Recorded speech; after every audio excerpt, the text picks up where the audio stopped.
Yes, I can still give advice. I never was put in that situation. I can only go by what I think I would do, but what you think you may do might not be what you may do for real in that situation. So, like I said, when I was younger, I used to be like, men that hit women and women that stay, they this and that or whatever. I had my opinions about women and why they just can't leave the man alone. Like, what's so hard? But then I actually, I would leave and I would do this and I'll do this and I'll do that and I'll do that. But then actually being put in that situation and stuff, it was way easier said than done. It did not go the way that I thought it would. So that's why I try not to, I'll try to tell my friends something like, I'll give you advice, but, I don't really feel like I should be giving it to you because I haven't been in your shoes.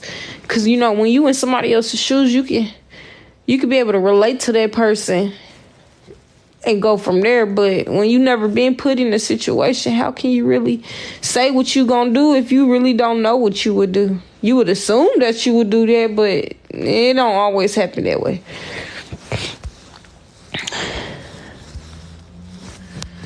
So sometimes I just be like, sometimes in certain situations, depends on what it is. Friend, I'm here to be a listening ear only because, I haven't experienced this. But I can only imagine, I can only imagine what you're going through. And I'm sorry that you went through that type stuff.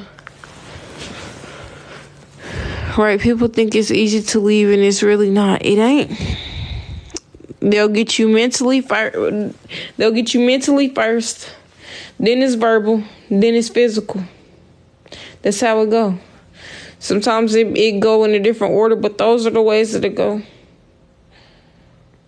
If they can get you mentally to where you're at a point where you're thinking and it's them and you saying to yourself, man, what am I doing for him to do me like that? Like, how can I better me?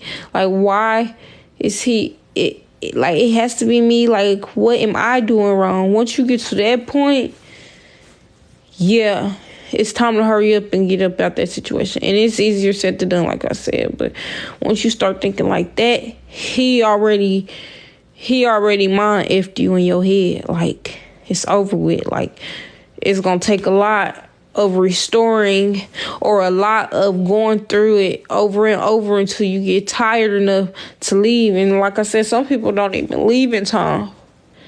So they might get tired. They might be right there at that straw and they didn't leave fast enough and now they life gone. So, you can't judge people.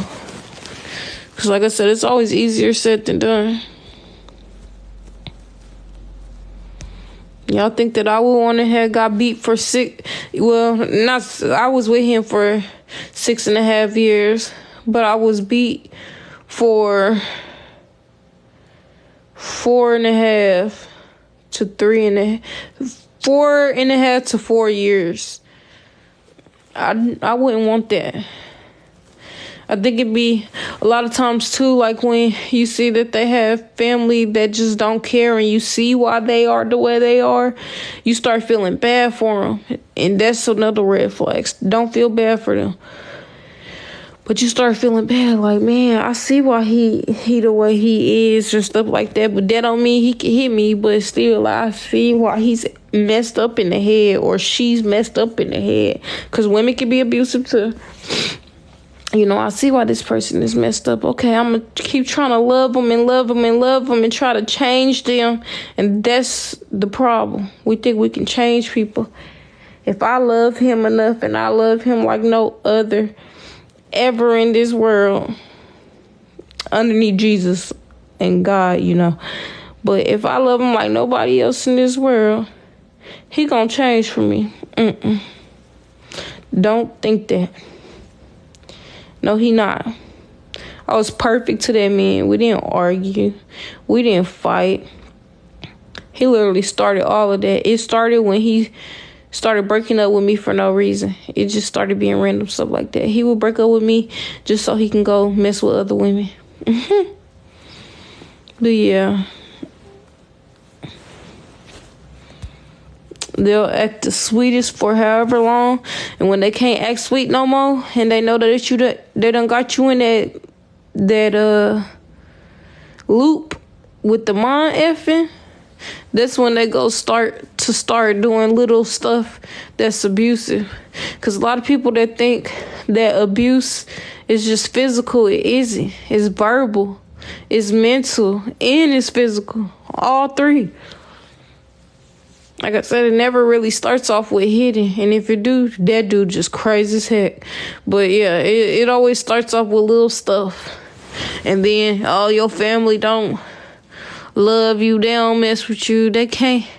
Ain't no man gonna want you with all these kids. And, saying stupid stuff. I just finna say, hey, beautiful, how are you? Story time or review for your private live. Yeah, I'm doing story times and all that. That's good. Glad to see you here. I be MIA, just taking care of myself. Whew, this baby got me breathing hard. There's no excuse, but it's definitely true. They have to change for themselves. That makes sense. Yep, you just start feeling bad for them. And you just can't. The more and more you feel bad for them, the more that you're going to allow him to do. And the more that you allow him to do, the more he going to keep doing more and more, or just keep doing it over and over. Mental health is everything. Sometimes you have to be selfish for you. Yep, but again, sometimes it's easier said than done too. Especially when you love that person so much. So much. I don't even think I loved me more than I loved him at the time. I ain't gonna lie. Sometimes you gotta learn how to love you first. So then that way, when the red flags come, you love you enough to walk away. I didn't really love myself at the time. And I'm still working on it. I ain't there yet. But when you love yourself and you respect yourself and you set boundaries, that kind of stuff, I ain't gonna say it can't happen, but it's harder to happen, if that makes sense. It's harder to mentally try to manipulate somebody when you already know your self-worth, you love yourself, and all that. Well, I was the little girl that was looking for love in all the wrong reasons. Just looking for love in all the wrong reasons, and stuff. My daddy wasn't an emotional dad. He was still a great daddy, a great father, but he just wasn't emotional, and I needed that. When I would cry, he would just tell me, like, go in the other room, I won't hear that. That's just how he was raised, just like really strict and stuff. I need that time where I'm crying, my daddy to hold me, or, stuff like that. But he showed his love and affection in other different ways. Some people really can't be like that. Like, you got to learn how people love, their love language. That's why it's always important, because some people really cannot do it.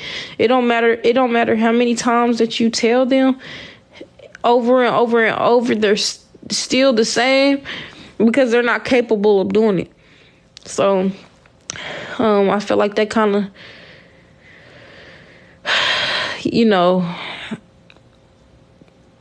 mess with, like, the type of men that I mess with or attract. It's crazy I even attract them, man.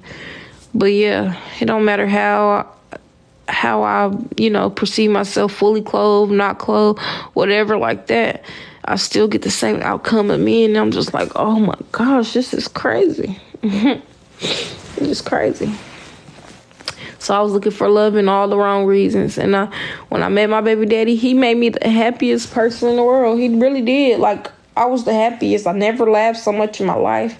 I've always enjoyed myself, everything.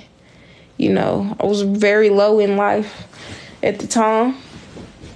And I was just, stressing and stuff. And I was going to school, trying to take care of a 1-year-old. Brielle was 1.5, trying to take care of a 1.5-year-old, going to school at night and all that, like, trying to figure my life out. He came in and he swooped in and he just was like my little angel. And then, like I said, it didn't last long. It lasted about a year. And then after that, that's when the abuse started hitting.